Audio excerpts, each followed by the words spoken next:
think now we have 2 minutes after 4. At looking to the registrations, I think most of the people already arrived in our sessions. So once again, very warm welcome from my side to our IREB Roundtable today. And today we are talking about scoping is key, starting projects wisely. And the idea of this session was more or less raised when I've talked, I think, several months ago to Ralph, when we met in Switzerland at a conference, and we talked about, let's say, setting up projects, and also on the topic of requirements engineering. I mean, what's the heart and the goal of IREB in general. And there we had the discussion that what went quite often wrong is setting the scene for a project. And setting the scene, in my perception, is really about scoping, identifying the right stakeholders and all this stuff. And that was the idea when we also reached out to Isabella and Carolin, because they are also have a great experience in projects, and they're coming also from, let's say, different perspectives. I think this is quite nice, but they will introduce themselves shortly. And that's why we have set up this roundtable for today. Maybe a short info for all you as participants. We will make a recording of the session. This recording will be available by next week somewhere on YouTube. I will inform you as soon as the recording is available. And as mentioned, this roundtable should be a lively discussion. This means, on the one hand, a lively discussion between the panelists, but also you are very welcome to raise your questions. I will have a look into the chat. Please use the chat for if you have any questions, and I will try to just reach them through the panelists today.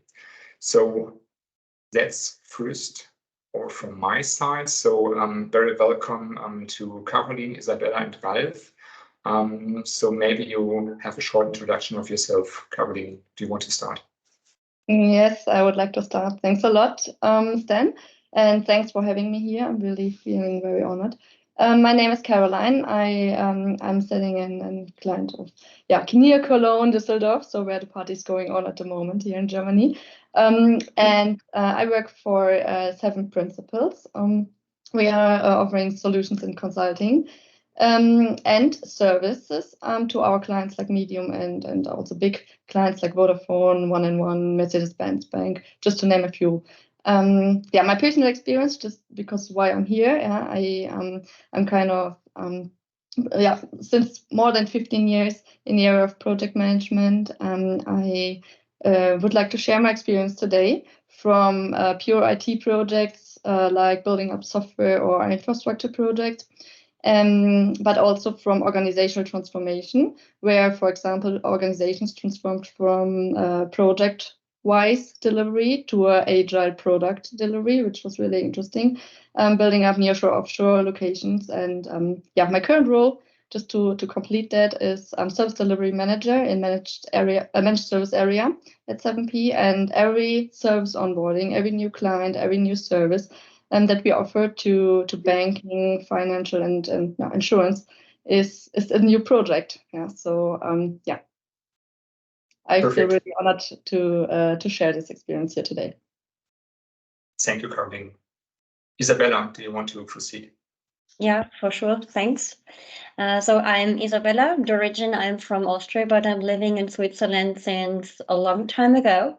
Originally, I have been working in the automotive industry, where I have been a project manager in different kind of projects, like IT projects. Oh, did we lose you? Connection is a bit maybe broken, but I think Isabella will dial in again. Maybe, Ralph, do you want to proceed? Yes, I will. I'm very excited to be here. Thank you for this opportunity, Stan. I started 30 years ago as an electronics technician, where I made an apprenticeship in computer science and software engineering, proceeded as a technician, and did develop software later, started to manage projects, and finally started to develop organizations where we try to really make digital transformations that really, I'm missing the English word. My English isn't so very experienced, but we really try to pull it off, I think we say, so that really we have some value at the end of the project. And today, I think my message will be, you should not start a project without a solid initialization. I have seen lots who failed, and I have seen some who worked out properly. Perfect. Good. I think we will now not directly wait for Isabella. I think she will come in soon. But when talking about projects and looking probably also to projects that are failing, and if looking for today, I mean, I think we are still allowed to talk about projects even in an agile environment, because we're also thinking about, let's say, something that needs to be established and something that needs to be realized. Sometimes when I talk to people coming from agile, they also say, hey, it's not a project, it's a kind of endeavor or whatever. I'm fine with it. I'm fine with everything. I think at the end, we need to find, let's say, we have a scope that needs to be realized in a certain way, in a certain approach. Doesn't matter if this is more plan-based or more agile. But now maybe let's come to the first question I will address to you. When talking about, let's say, the term project, what do you think? What is really a project? Can I start with a sure. some different view? I was curious about, or I'm curious about language. So I just went into it. What is actually a project? And I came up with some other words who have the same base, like projectile or projector. And I just found out that to project something is to throw something in front of us. And I think that a project is something that we throw a picture in front of us that we want to achieve. Now Stan is frozen. Oh no, he's back. No, he's just not moving. Simply not moving. So glad. I'm so glad. And I like this picture of this project, because if you want to throw something in front of you, you need to have some power behind you. You need some tension to throw a project or a projectile far away. And for me, it's the same thing. If I'm starting a project, the tension of the status quo to what we want to achieve must be big enough that we are willing to walk away. Exactly. Because I've learned from brain scientists that our brain is made up in a way that we are just moving if we are hoping of a real progress, of a real enhancement. So that's my view to projects, or how perfect. I see projects. I see Isabella is coming back. Unmute yourself. This is also project management now. Going through crisis like no internet connection, coming back and being surprised of where are you. So we just use the time to talk a bit about what is the project in general about. And, interesting question. Yeah. Maybe before we step in further, shall we give Isabella the chance to? Yeah. Absolutely. Because I have so many things to say about what Ralph started to say, but I will hold on, and Isabella maybe. Okay, so let's try again my presentation of my person. So I'm Isabella Deutsch, originally from Austria, and I have 10 years of experience in the automotive industry, where I lead a lot of different projects like like development project, IT project, organization projects, reorganization projects, and so on, and where I always fostered teamwork. And today, or I would say since 8 years, I work in my own company, the ED management, and over there I'm assisting different companies in project management through consulting, coaching, and also training. So this would be me, and thanks for having me over here. Happy to have you here, Isabella. So, Coming back to the question, what is the project, Carolin? You're already I think that Ralph, you said so many interesting things, and maybe to highlight or to underline my highlights what you said, and gives also Isabella you a chance to step in as well. You said one thing, it's don't start a project before you know the scope. You said it in your introduction. This was really interesting. You said like throwing the project, so throwing something in front of someone means like talking about visibility. So we talk today about scoping, about starting a project. I mean, in a sense, what will be the result? What is the scope? So it must be somehow visible to someone in the end, so that it feels successful. And then you said a really funny thing, in my opinion, because you said like, when is a project big enough to be worth to start it? And I think in reality, there are so many small activities going on, which are all called project. So what the hell is a project? In the agile way, so coming back also to Stan, what you said as an intro, in agile way of working, the reality is not that the scope is always clear enough to make it really successful in the end and measurable successful. I would like to throw the question, what the hell is successful? So is it that someone like a sponsor who initiated something? Is it like key users, key actors are successful, are happy? Is it like the emotional one? Is it just on a PowerPoint presentation slide to make a project successful? So so Ralph, I think this is it comes all together, but I wanted to just underline, like, making something visible must be visible to someone. So who is the one that initiates? Who is the one who will be then happy because the project is successful? So what made you, Ralph, make this statement? So what is your experience on this, that you say don't start a project before you don't know the scope? When I'm in projects as a project leader and I have a team that I have to work with, I love it to repeat the goal. So sometimes you are just in details, maybe you don't see the progresses, you are kind of tired, you don't feel to really move forward. And in all these situations, I love to have a sentence or 2 sentences that I can throw, which are so clear that everybody understands, oh yes, I remember, that's why we are doing all this. We are not, I experienced projects where we did set up a new software which made approximately the same as before, looked nicer, but was a lot of work to change.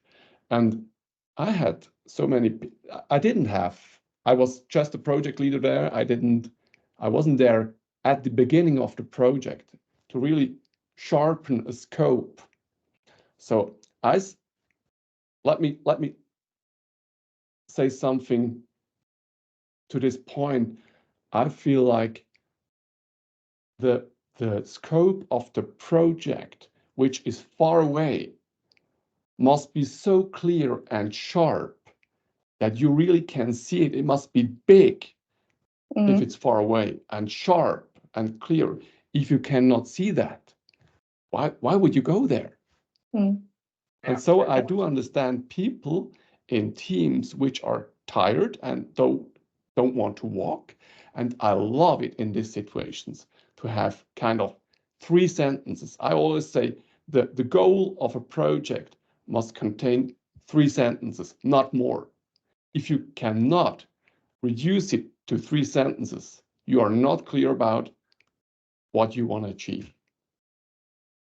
Yeah, I like the idea of having a goal, and I've just seen the stats, the chat likes the North Star, and that we have something that is really shining and we have a clear vision where to go. Because, I mean, what we all need is, let's say, the reason for change. Because if there's no reason and this reason for change is not understood, I think this is a major issue in all projects, and then for sure they are probably also somehow going to fail.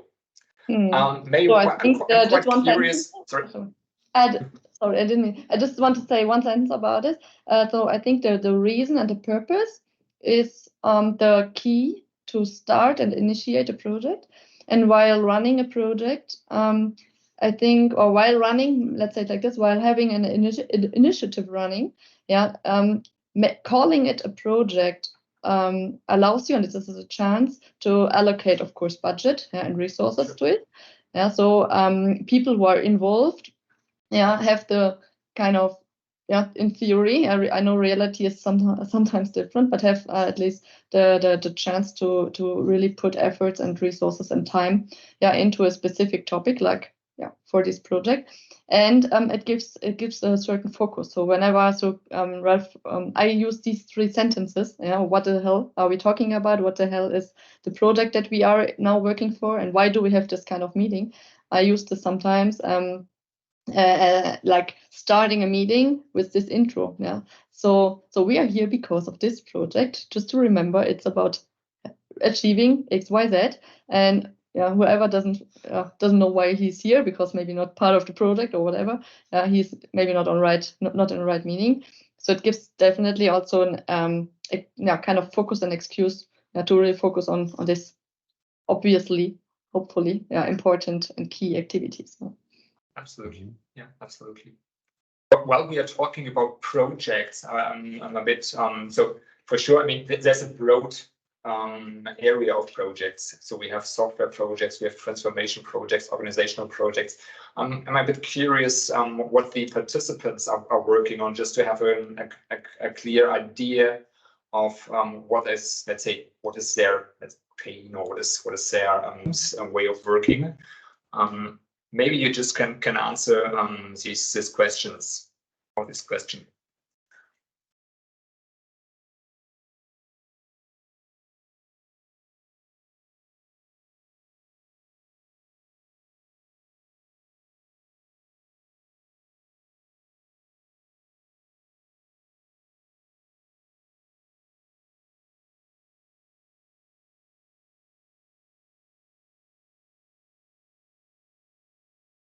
We have to also submit an answer to see the results, right? Yeah, exactly.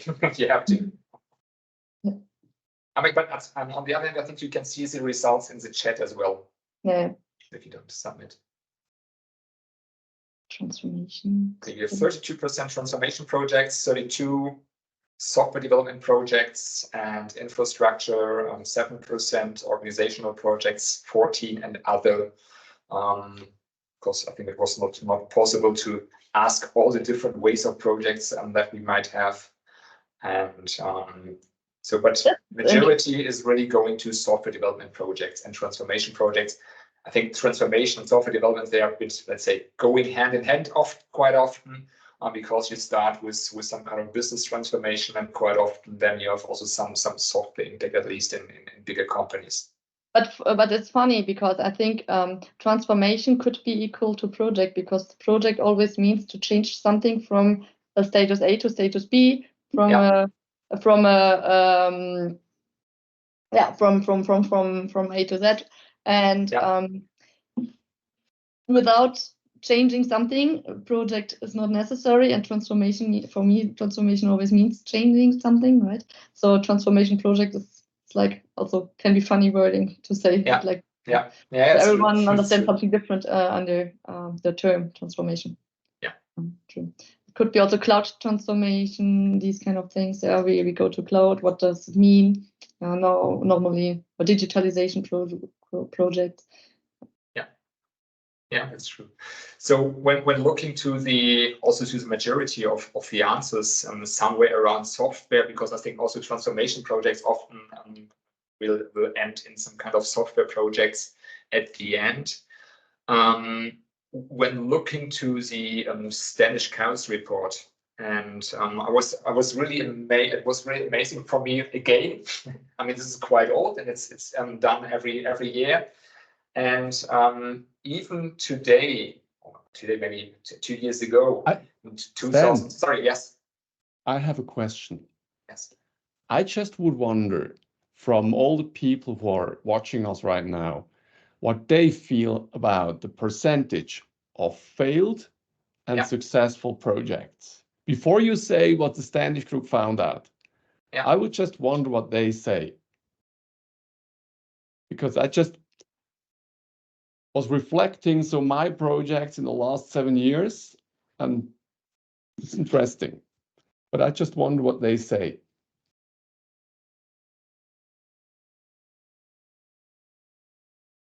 They're not saying anything. Let's have a look if I can create a short. I mean, what they were all successful until now. Can you say what you mean by failed? From which perspective failed? Yeah, because a failure in a project can also be a success. Right. It's successful for learning, yeah. That's maybe what you make out of it. No, the meta level. But what's interesting is we do another question. We can ask people if you have already experienced or others maybe, or if you know let's say projects that failed or not. Just to have an idea how many people are really aware of that a project also can fail in terms of running out of budget, running out of scope, running out of quality, whatever.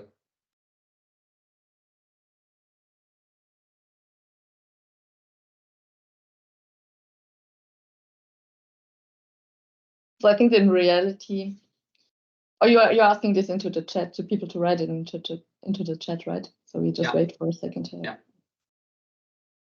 Someone wrote, small and middle projects are likely to be successful, but projects fail very often. Yeah. It's interesting because I think it depends where the project is embedded in, what is big and what is small. Sure. So it depends also on the organization you're working in, on the domain probably. But the interesting thing, if we look on the answers to the question, have you ever experienced or managed unsuccessful projects? At least 16 out of 30 say yes. So it's more than half of the participants said, hey, yes, I have at least, I know someone who had a unsuccessful project. Myself, for sure, is never unsuccessful. Never. But yeah, I think this is quite nice. And the reality is even more worse because if looking to the Standish report, they say that only 31% of the projects are successful. Successful here means in time, budget, and scope.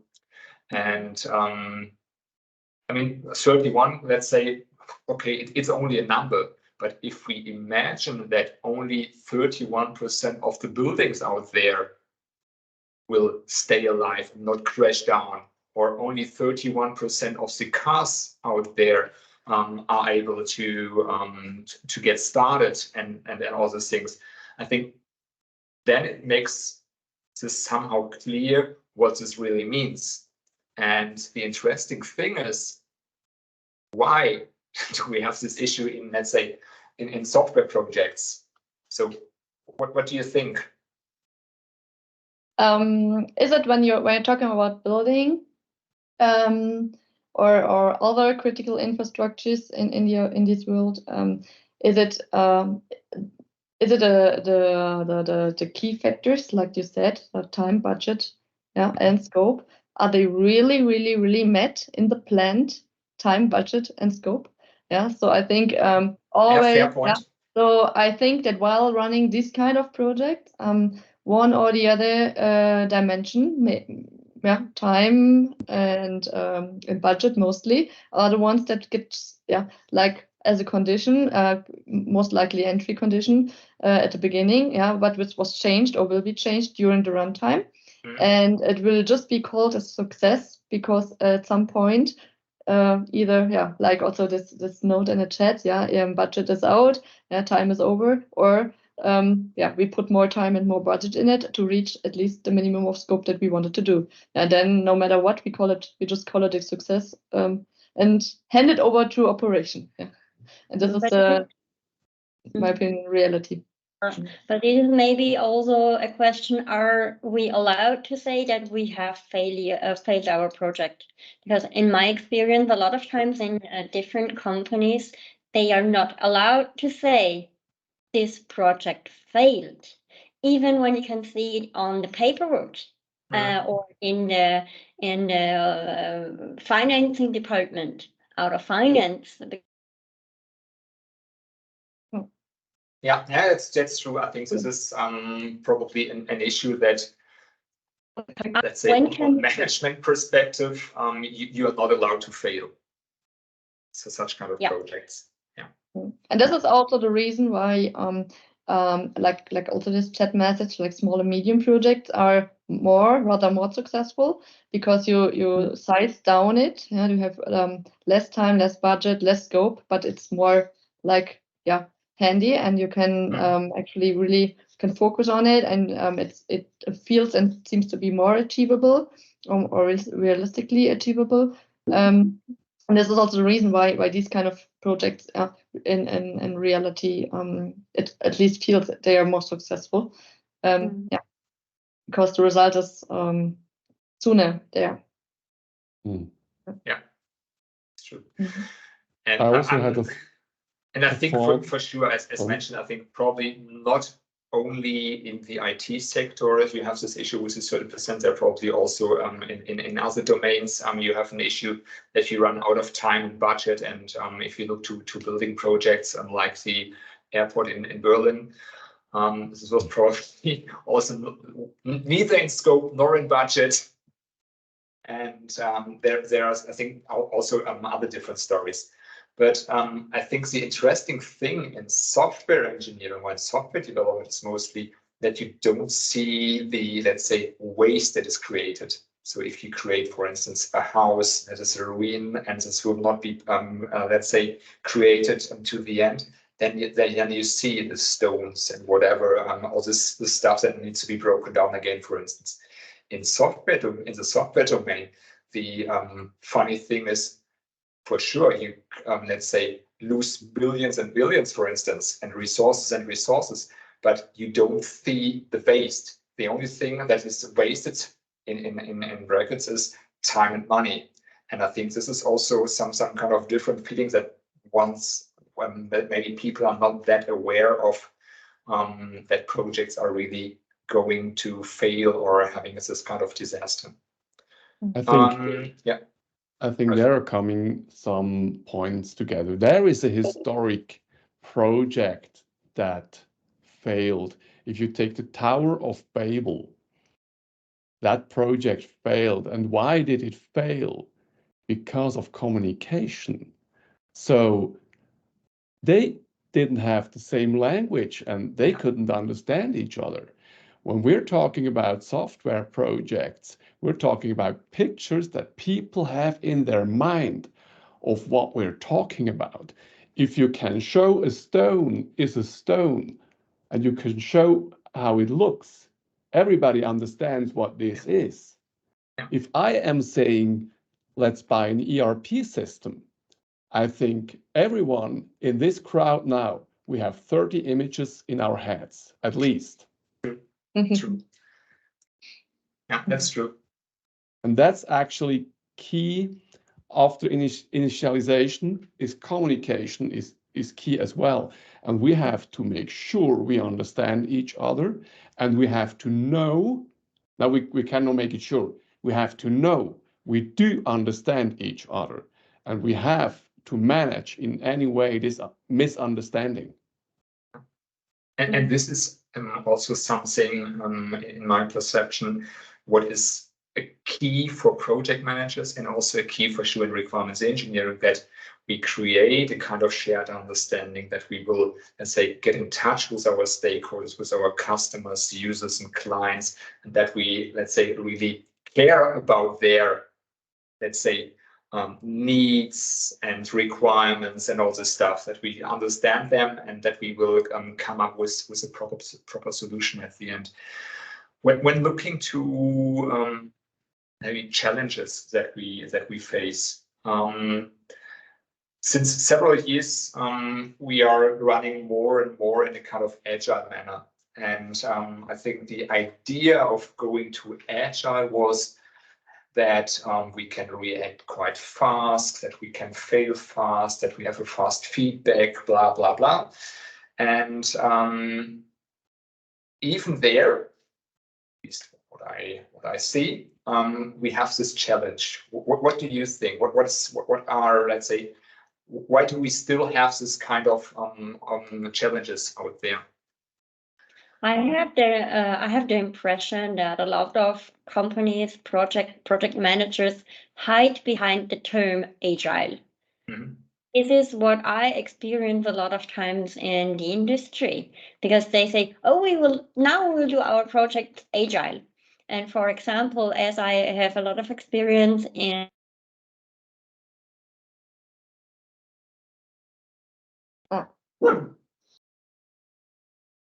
Do I only miss Isabella, or do you also miss Isabella? No, we miss her. We miss her as well. Mm-hmm.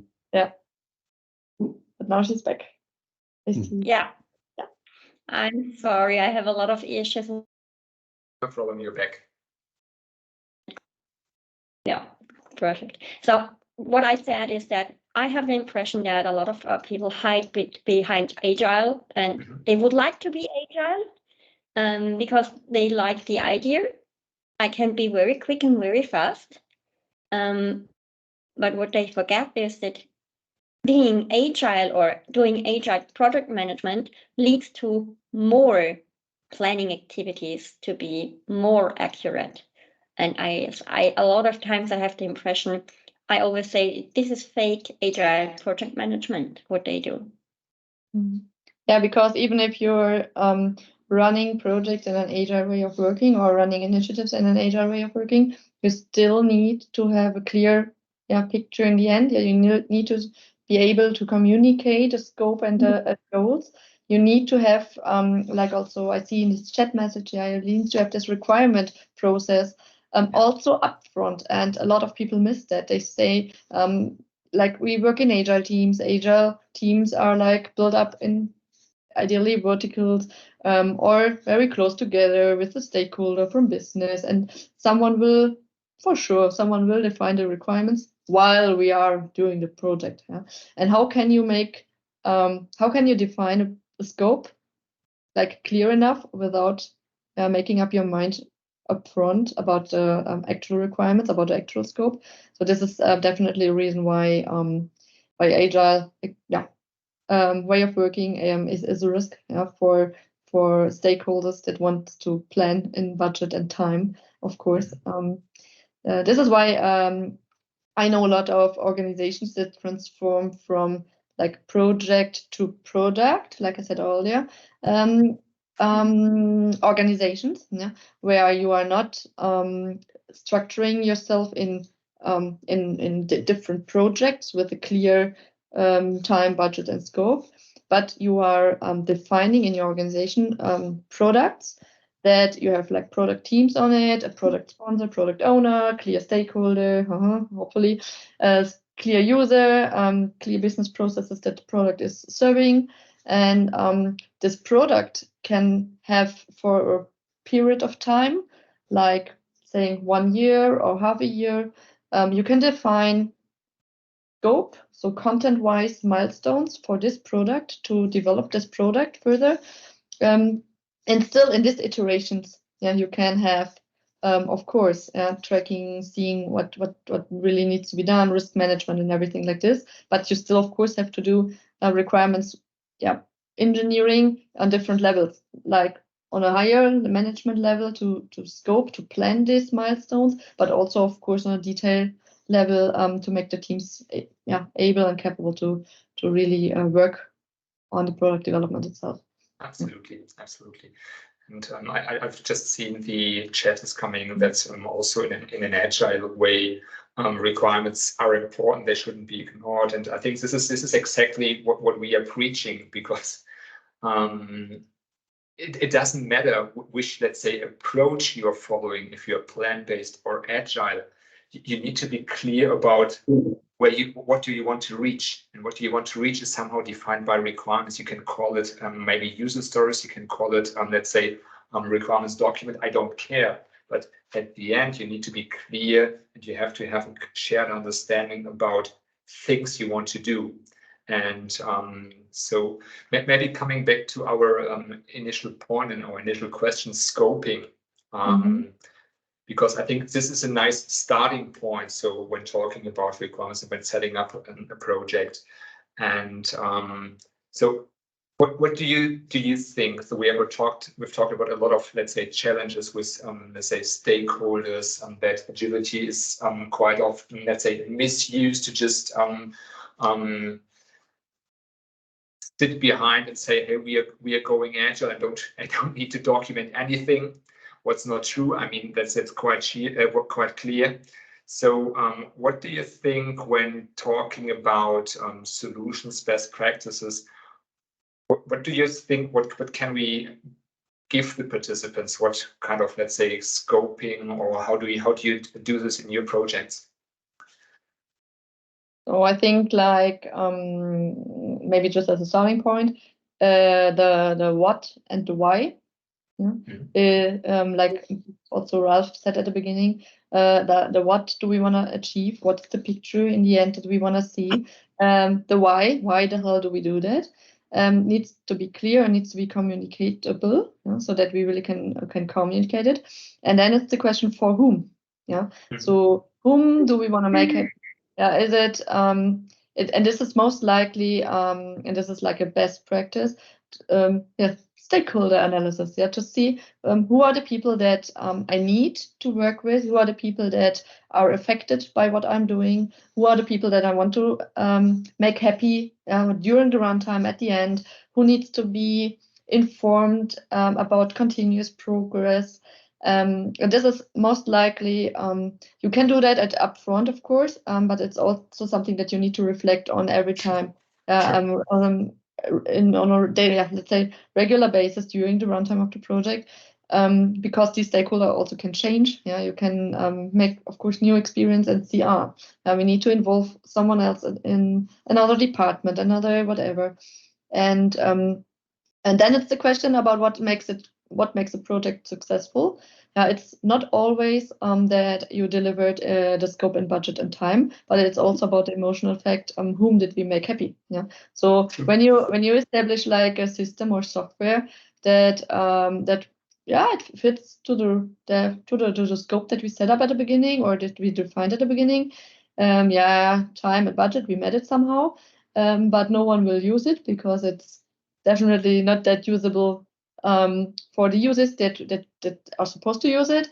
It is not perfectly communicated, so no one knows about it.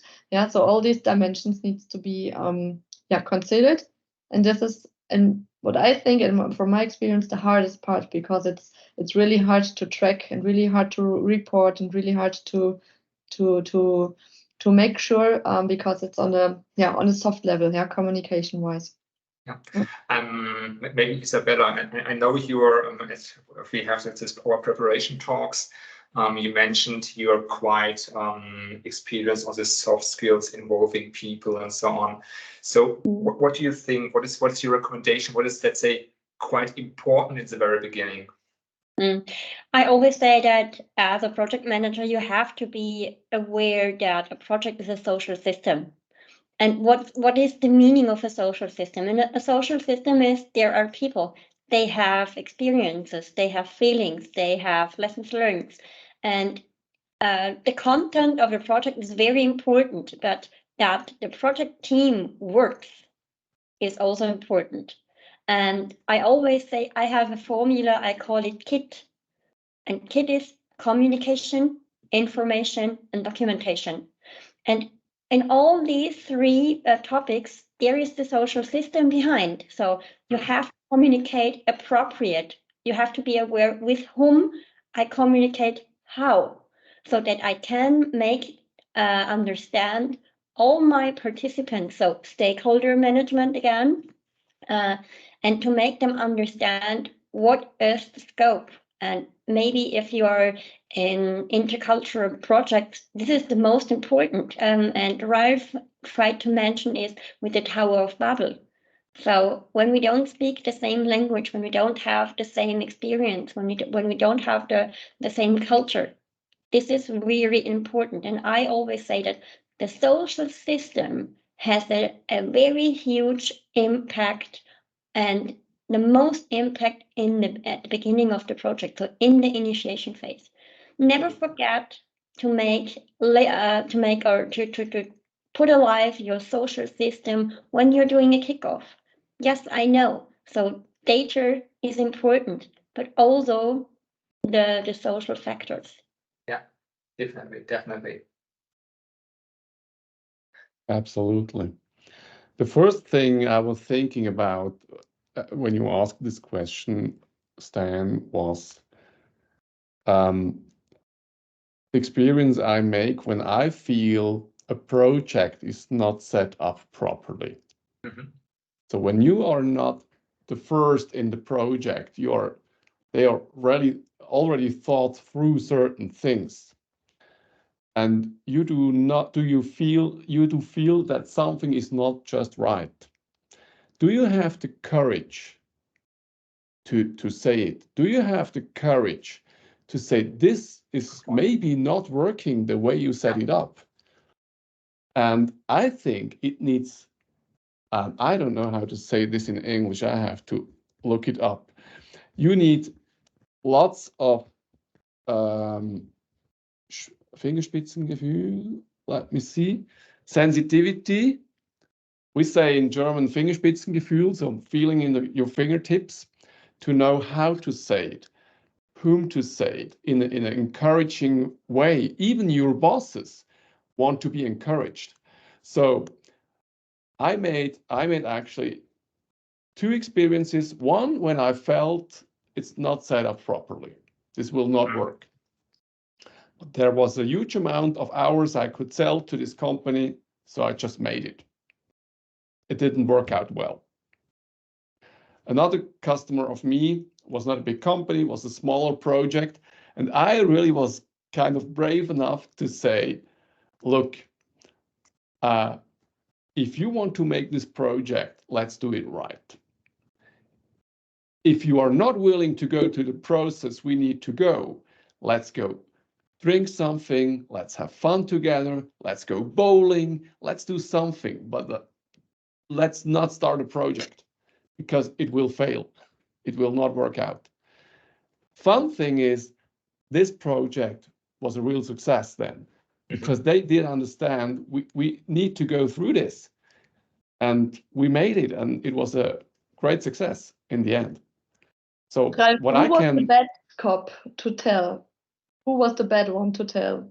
Because this is something what I experienced. Like a lot of people know it will not work out like this, but no one will tell. No one wants to tell. They all talk about it, but no one will tell the management or the sponsor.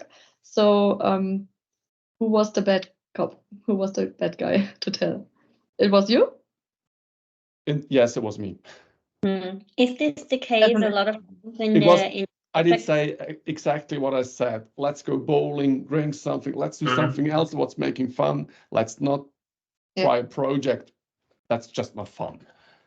But it was a very small project and was easy to say. And often it's not so easy. It's why I'm saying it needs a lot of sensitivity and a way that I found to say something that in the first place looks bad. Is to think about, in the first place, we all are, this is not working. It's a bad thing. And what helps me is to step back and think about it. So what is the opposite then? What does it need that it works? What does it need that it is fun? Because even our bosses are stakeholders and they have needs, they have wants. If I do understand what they want, I can tell them, you want to achieve this and this goal. I think we would be faster and better if we did it that way. Just want to tell you, it's your decision. That's my opinion. What do you think? Yeah. And often I think we are pulled into responsibility and we can make our things. Exactly, as you mentioned. I think this is, on the one hand, super important if you're having this kind of endeavor or project, that if there is something going wrong and if you believe this will not work out, if you don't see the clear vision, if you don't have this clear goals, if you don't believe in the, let's say, procedure, whatever, then I think you have to call out. And as a project manager, or even, let's say, if we are talking about requirements later on, you are a requirements engineer, it doesn't matter. You have the responsibility to do so. Because otherwise, you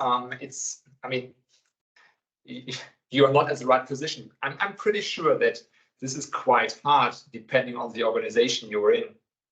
And there's most often also a big pressure from, let's say, upper management and so on, because they don't want to report that the project is going to fail. But if not doing this in the very first setup of the project, then there's no chance to do this afterwards, in my opinion. Mm. That's absolutely right. Mm. I remember one thing, Ralph, you also mentioned that, and I think also Isabella, an important thing is also for a project that you will create at the end a kind of value for the organization, value for the user, value for whomever. And what kind of experience do you have when talking about, in the very beginning, about the value of projects that shall be created? If this is helpful to setting, let's say, the scene and the scope of a project? Were you asking me? Yeah, you and I think maybe it depends on the people you have and on the people you talk with, because I have seen that when you talk with management guys, they always take the word efficiency and effectiveness. Mm-hmm. And over there, when you show what is the value and how you can be more efficient and more effective, then it's a great place to talk about. But when you talk, I will also say they're on the base. They don't want to see the value for everyone. They want to see, what should we do? What will we do? Why? When? Where? So always aligned to the triple constraint. So scope, time, and resource. And I always see a difference between management level and project management level or project level. I don't know, Ralph, which experience you have. Well, I was in all different roles actually until now. I made great project initializations with management levels. Mm-hmm. I made challenges with projects, all kind of stuff. And what I'm saying is, beside of maybe games or something like that, software is always, there's just one purpose that someone buys software, beside of games and stuff like that, and that is efficiency. Mm-hmm. It's nothing else that matters for any management. If you buy a machine, you buy it because you want to be quicker and better. That's Mm-hmm. all. You buy a Ferrari for having fun with, but not a software or a machine. So I started really to ask for value, for time values. And when I am setting up use cases or process steps, I often I annoy people actually with asking them, how many time does it take when you do it now? And Mm-hmm. how often do you do that in a year? And then we have a value, a feeling of what value a certain part of a software can deliver. And I made very good experiences with that, with evaluating software. Because you take it away from emotions, right? So you have people there saying, we must solve this problem. We have this problem since 5 years. We didn't solve it. We must solve this. And then when you ask, how much time do you lose with that problem? Well, it's 15 minutes. Well, and how many times in a year? Well, every week, once a week. And then you go and say, well, let's put this in the context of other problems we have. And then they start to understand. It's annoying for them. I do understand that. Sure. Because they don't like to do it. But if you put it in a context and you make a value, a time value, so that gives takes the emotions out, and you can, how do you say sachlich, Stan? I don't know in English, to make it on a more scientific base, more object-oriented discussion.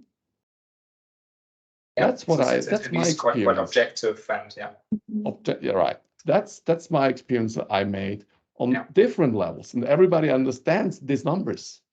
Yeah, and I think this is a nice example for two aspects.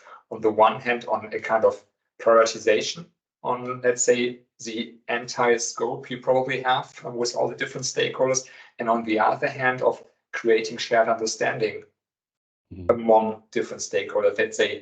Let's say, see their problem, their obstacles or issues in relation to other issues that may exist.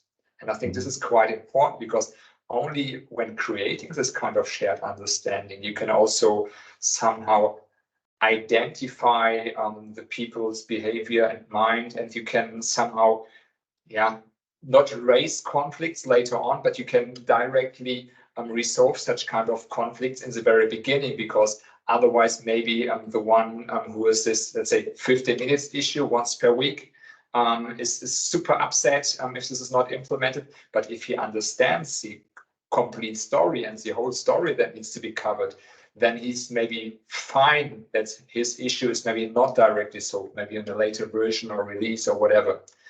Coming to this point of shared understanding, because I think this is super important.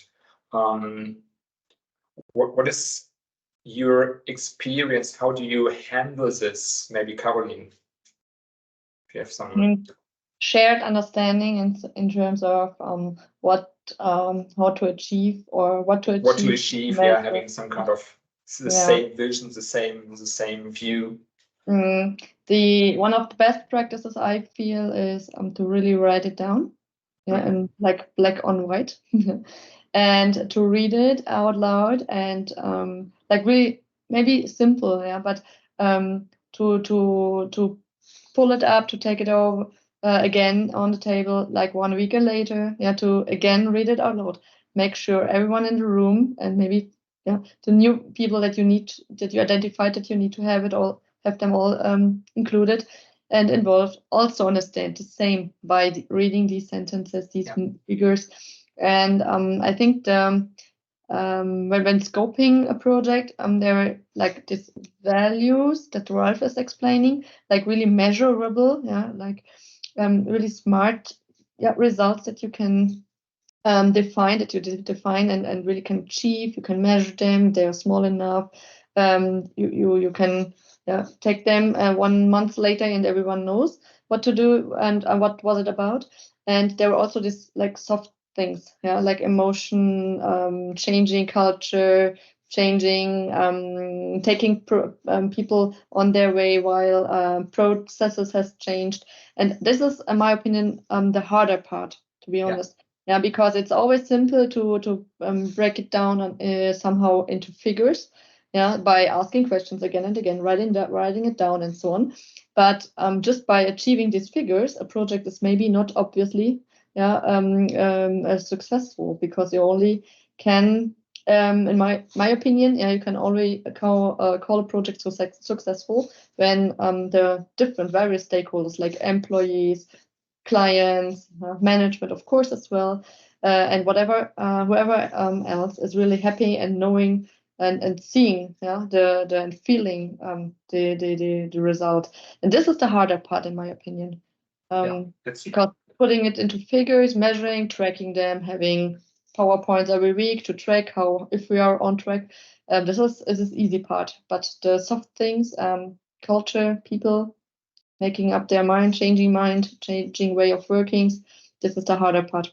Yeah, that's true. It's like Isabella said, like social system. Yeah, we also had it in the chat, one of the dimensions. So yeah, considering the people that you need to work with and need to make happy is key, in my opinion. Yeah, that's true. I totally agree, and I think this is one of the major challenges we all face. So looking to the time, unfortunately, we are only already reaching the end of our roundtable. So as mentioned in the very beginning when we discussed, I think this 1 hour is flying away, at least for us as panelists. Not sure how this is for the participants. But we are reaching the end. So when coming to the end, I would love to just ask a question to you, just what you want to give the participants. What is your personal advice? Maybe one advice from all of you for initiating projects wisely. Maybe let's start with Ralph this time. Good question. A wise old lady once told me, with everything you do, put people in the center of your meaning, and you will be successful. Yeah, perfectly agree. Carolin, do you want to proceed? Yeah, so scoping is key. That's also like the title of this roundtable. So when you try to define the scope, the why, the how, maybe also the how, the for whom do we do it, making it small. Yeah. So when you have a big vision, a big goal, then call it a vision, but make small projects to reach that. Small, plannable, achievable projects to reach that. Yeah, perfect. Isabella. My advice would be, beside of the factual level, be and stay yourself and be human. And don't forget, you're working human. We are not machines. True, absolutely love this. Yeah. Thank you, Isabella. Thank you, Carolin. Thank you, Ralph, for being our guests in this nice panel discussion. I really liked this lively discussion, and thank you to all the participants. If you like, leave your vote. How do you like this roundtable? And so, as mentioned in the very beginning, we will have this recording. This will be shared with you. If you want to have a look in this recording afterwards, share this with your friends or with your colleagues if they might be interested, and have a look on our next roundtables. So I think this month's next one will already be next week on Thursday about quality models, but usually we have these roundtables every month. So stay tuned. Thank you for being here, and goodbye.